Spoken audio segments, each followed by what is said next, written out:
O soluço de 1 bilhão de almas. Disse que Martinho Lutero tinha um amigo íntimo, cujo nome era Micônio. Ao ver Lutero sentado dias a fio trabalhando no serviço do mestre, Micônio ficou penalizado e disse-lhe: Posso ajudar mais onde estou. Permanecerei aqui, orando, enquanto tu perseveras incansavelmente na luta. Micônio orou dias seguidos por Martinho. Mas enquanto perseverava em oração, começou a sentir o peso da própria culpa. Certa noite, sonhou com o Salvador, que lhe mostrou as mãos e os pés. Mostrou-lhe também a fonte na qual o purificara de todo o pecado. Segue-me, disse-lhe o Senhor, levando-o para um alto monte de onde apontou para o nascente.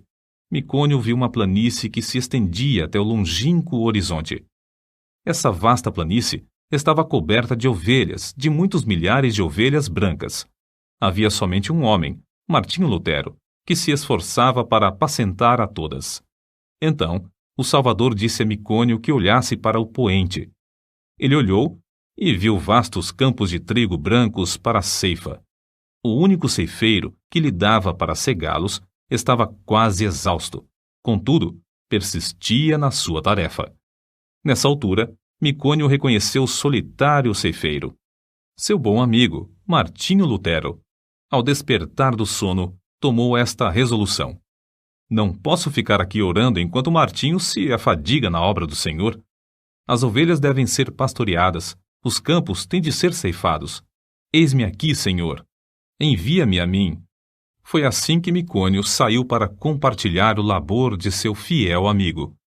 Jesus nos chama para trabalhar e orar.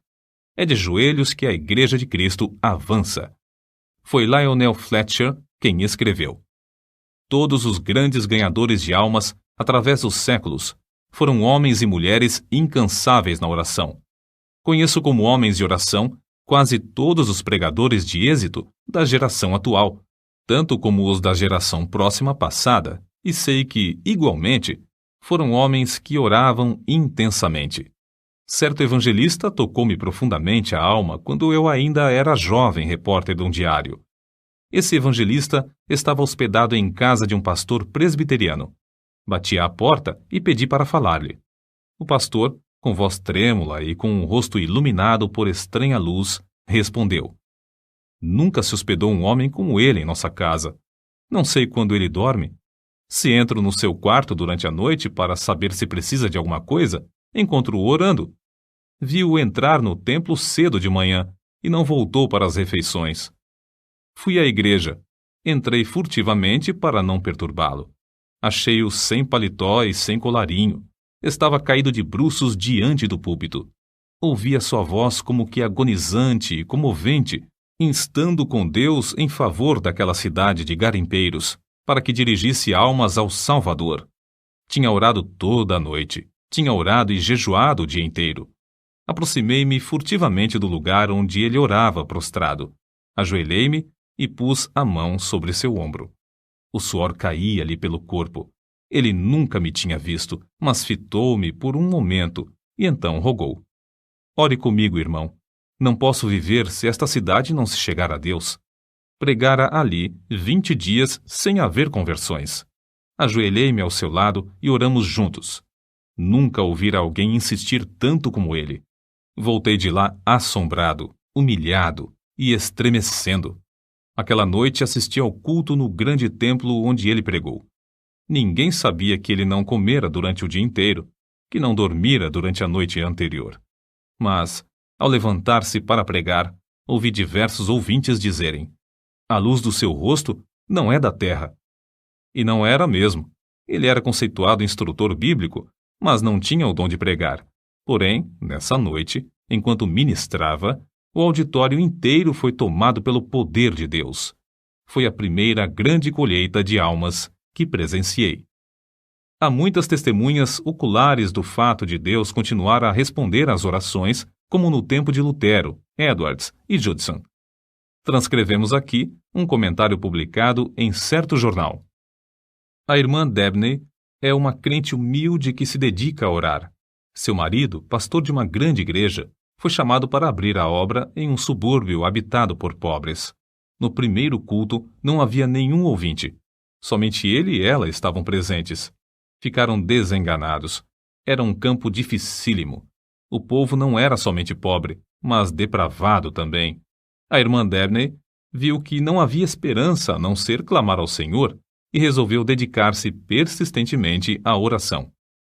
Fez um voto a Deus que, se ele atraísse os pecadores aos cultos e os salvasse, ela se entregaria à oração e jejuaria 3 dias e 3 noites no templo, todas as semanas, durante um período de 3 anos.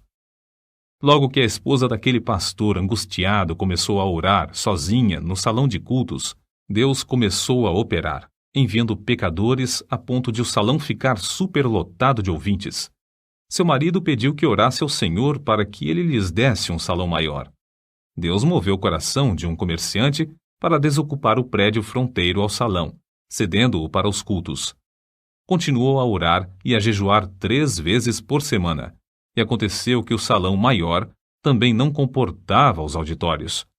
Seu marido rogou-lhe novamente que orasse e pedisse um edifício onde todos quantos desejassem assistir aos cultos pudessem entrar. Ela orou e Deus lhes deu um grande templo, situado na rua principal desse subúrbio. No novo templo, também a assistência aumentou a ponto de muitos dos ouvintes serem obrigados a acompanhar as pregações de pé, na rua. Muitos foram libertos do pecado e batizados. Quando os crentes sentem dores em oração, é que renascem almas. Os que semeiam em lágrimas cegarão com alegria. Salmos, capítulo 126, versículo 5. O soluço de 1 bilhão de almas na terra me soa aos ouvidos e comove o coração. Esforço-me, pelo auxílio de Deus, para avaliar, ao menos em parte, as densas trevas, a extrema miséria e o indescritível desespero dessa multidão de almas sem Cristo. Medita, irmão, sobre o amor do Mestre, amor profundo como o mar. Contempla o horripilante espetáculo de desespero dos povos perdidos, até não poderes censurar, até não poderes descansar, até não poderes dormir. Sentindo as necessidades dos homens que perecem sem Cristo, foi que Carlos Inwood escreveu o que falamos há pouco, e é por essa razão que se abrasa a alma dos heróis da Igreja de Cristo através dos séculos.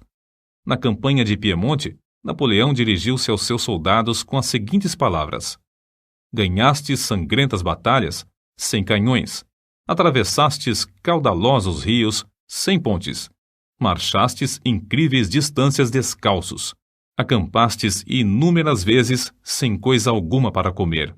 Tudo graças à vossa audaciosa perseverança. Mas, guerreiros, é como se não tivéssemos feito coisa alguma, pois resta ainda muito para alcançarmos. Guerreiros da causa santa, nós podemos dizer o mesmo. É como se não tivéssemos feito coisa alguma. A audaciosa perseverança é-nos ainda indispensável.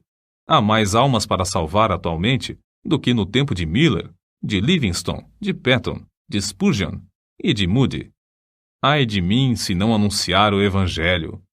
1 Coríntios, capítulo 9, versículo 16. Não podemos tapar os ouvidos espirituais para não ouvir o choro e os suspiros dos atuais 6 bilhões de almas na Terra, que não conhecem o caminho para o lar celestial. Lar celestial.